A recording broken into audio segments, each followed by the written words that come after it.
Shalom saudara yang dikasih Tuhan. Sebelum kita masuk dalam firman Tuhan tentang duduk bersama pencemooh, mari kita berdoa bersama-sama. Bapa di surga, kami bersyukur Tuhan bahwa Engkau hadir bersama-sama dengan kami, baik dengan hamba-Mu maupun di seluruh jemaat yang ada di rumah. Kehadiran-Mu menyegarkan roh kami. Biarlah firman-Mu Tuhan memberi kami kekuatan, penghiburan, damai sejahtera dan pengajaran.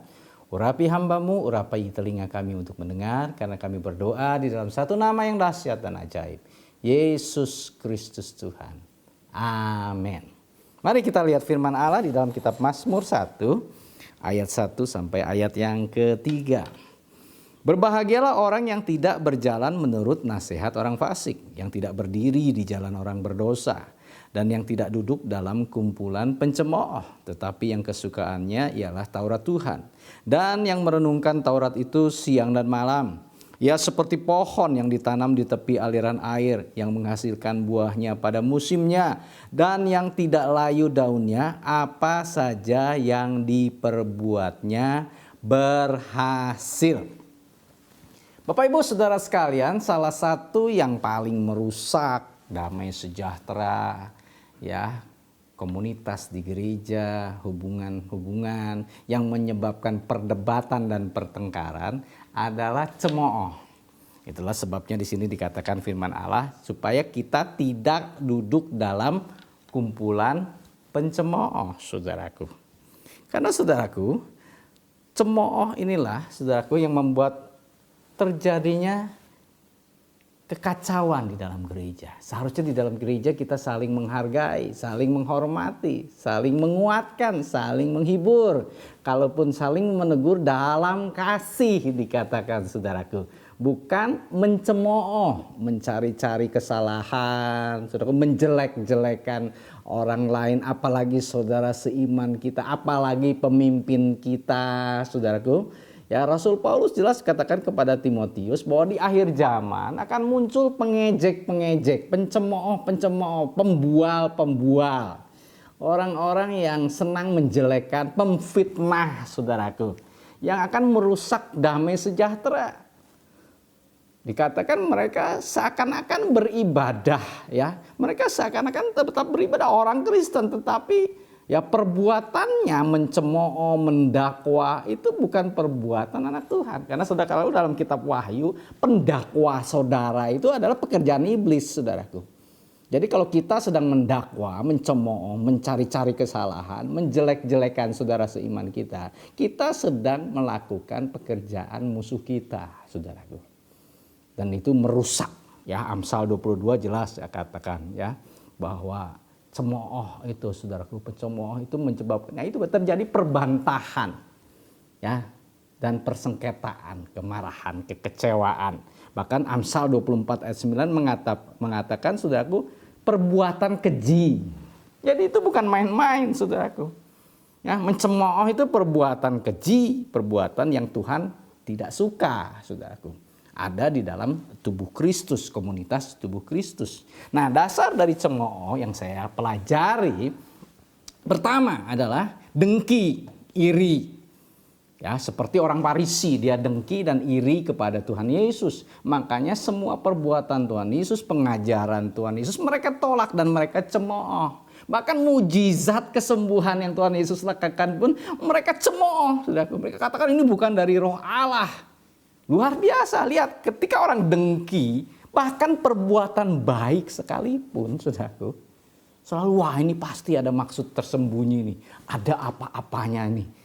Itu, saudaraku, karena hatinya udah kotor, ya seperti orang pakai kacamata hitam, ya dia jalan kemanapun, ya kelihatannya hitam, saudaraku, ya makanya kacamatanya itu harus dilepas supaya dia bisa lihat ada warna lain begitu. Jadi kalau udah iri, dengki, ya pasti selalu yang keluar tuh cemooh. Yang kedua adalah kesombongan.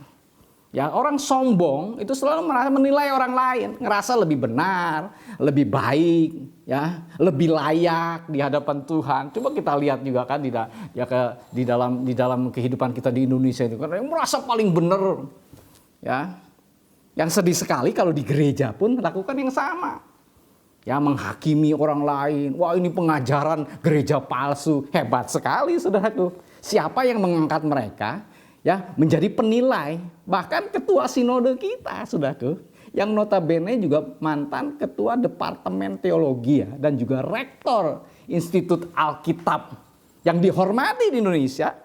Oh, diserang juga, dikatakan juga, wah itu ya hebat sekali. Siapa mereka? Saudaraku. Ya dasarnya apa? Kesombongan. Sombong. Ngerasa paling benar. Nah ini saudaraku, ini yang merusak gereja, merusak damai sejahtera. Apakah yang didapat dengan itu, saudara? Dengan cemoohan itu. Apakah orang jadi semakin cinta Tuhan? Ya ada lagi pastor in style yang membahas pendeta yang ya pakai jam tangan sekian ratus juta. Lah so what gitu, saudaraku. Ya, apakah itu membuat orang akan semakin cinta Tuhan? Malah kan membuat orang akhirnya kepahitan. Oke lah, mungkin ada beberapa hamba Tuhan yang berlebihan, tapi nggak semua seperti itu kok. Ya mungkin ada yang ngasih, jemaat yang cinta kasih sama dia, saudaraku, dia pakai, mungkin saja kan seperti itu. Jadi jangan suka menghakimi orang lah. Ya jangan merasa kita nih yang paling benar begitu. Ini yang merusak damai sejahtera. Ya, makanya kita, saudara, saya bilang jangan duduk dengan pencemooh. Anak-anak Tuhan ya seharusnya tidak menjadi followers atau pengikut pendukung situs-situs seperti ini, saudara. Karena apa? Coba misalnya saudara menjadi followers situs pornografi. Saudara kan pasti malu kalau orang tahu kan. Tapi aneh sekali, anak Tuhan bangga sekali loh jadi pengikut situs gereja sesat, gereja palsu, pastor instan. Seneng gitu lihat kejelekan hamba-hamba Tuhan. Kan sedih sekali, saudara. Anda sedang mendukung orang-orang yang sedang ya menyerang tubuh Kristus sendiri, begitu. Kalau buat saya menyedihkan. Ya keputusan di tangan saudara. Yang ketiga, saudaraku, dasar dari orang, saudaraku, menjadi pencemooh adalah ketidaktahuan atau tidak ngalamin. Ya kalau saudara nggak ngalamin, kalau nggak tahu, bukan berarti kebenaran itu tidak ada. Ya kan ada yang menyerang kesembuhan ilahi. Mana buktinya saya nggak ngalamin? Ya karena apa? Mungkin karena Anda tidak percaya. Ya mungkin karena Anda bersikap skeptis sehingga engkau tidak mengalami. Saya banyak ngalamin kok dalam pengalaman misi saya kemana-mana. Saya melihat banyak orang yang buta langsung melihat. Ya orang lumpuh langsung berjalan di depan mata kepala saya sendiri. Saya melihat begitu banyak mujizat. Ya Tuhan Yesus sendiri berkata, beritakan Injil, sembuhkanlah orang sakit, usirlah setan-setan. Firman-Nya masih ada. Ya kalau emang firman-Nya dicabut sekarang, saudaraku, hanya berlaku di Kisah Para Rasul. Kan tidak. Malah sekarang lebih dibutuhkan kuasa itu. Kalau saudara nggak ngalamin, ya itu bukan berarti itu tidak ada. Ya dalam cerita The King and I, itu tentang raja, seorang raja di Asia. Dia punya seorang guru bahasa Inggris untuk mengajar dia dan juga anak-anaknya, saudaraku. Nah, ketika mereka sedang bermain di danau, di tepi danau begitu, raja dengan kudanya. Nah, si guru bahasa Inggris ini bilang, "Raja, ya kalau di Inggris kita bisa naik kuda di atas danau." Wah, rajanya marah dong. "Kamu ini jangan membual ya, ngomong yang aneh-aneh apalagi di depan anak saya. Satu dusta," katanya. "Enggak benar kok raja," katanya. "Di Inggris itu kalau musim dingin itu bisa." Akhirnya suatu kali raja ini pergi ke Inggris, saudaraku, diundang.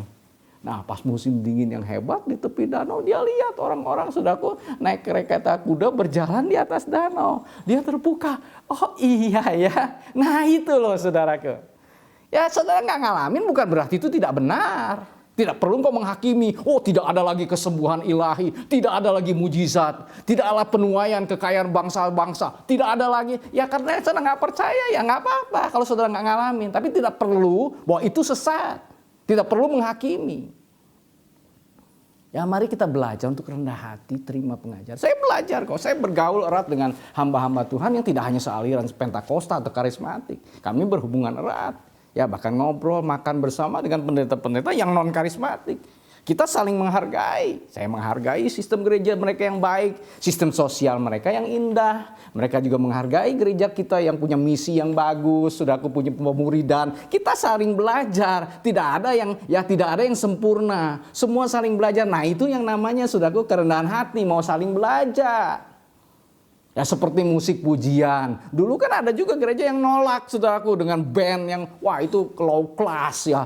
Itu kan seharusnya adanya di tempat-tempat ya maksiat, di tempat kegiatan malam. Ya ternyata saudaraku akhirnya semua juga pakai band kok. Ya. Dan itu fine-fine aja gitu. Dulu menolak tapi saya juga tidak menghakimi. Ya artinya apa? Ya generasi sudah berubah, kebutuhan sudah berubah. Ya orang-orang yang dituai bukan generasi zaman saya, ya yang terima ada piano atau gitar saja, saudaraku. Jadi sekali lagi kebenaran itu tidak berubah. Ya, tetapi saudaraku cara kita menyampaikannya itu bisa berubah. Kebenaran tetap sama.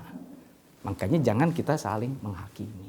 Nah, kalau saudara yang ada di pihak dicemooh, santai aja, saudaraku. Ya, tetap bersikap positif, berkatilah mereka yang menghina, yang cari-cari, berkati saja saudaraku. Tapi jalanlah terus, jangan berhenti. Tetaplah berjalan, tetaplah saudaraku lakukan apa yang kau rasa itu benar di hadapan Tuhan. Ya, teruslah berjalan, sikap benar dengan attitude yang benar. Ya, jangan kita juga menjadi pahit, akhirnya udahlah marah, jangan saudaraku. Sebaliknya para pencemooh ini ya yang senang sekali berdebat, senang nyari-nyari kesalahan. Cobalah belajar rendah hati, saudaraku. Bertobat karena Tuhan bilang itu kekejian dan itu pekerjaan dari si jahat. Mencemooh itu merusak damai sejahtera dan juga merusak persekutuan anak-anak Tuhan. Mari kita saling menghibur, saling menguatkan, saudaraku. Ya, saling saudaraku memberi yang terbaik buat saudara-saudara kita seiman, baik dalam satu gereja maupun berbeda gereja, antar hamba Tuhan, saudara, antar sinode, sehingga orang lihat, wow gereja ini luar biasa ya, bukan namanya viral antara pendeta A, pendeta B, ribut di YouTube kan memalukan, saya bilang. Ya, berhentilah seperti itu, saudara. Mari kita ganti dengan saling memberkati, saling memuji, saling menghormati. Tuhan memberkati saudara. Amin.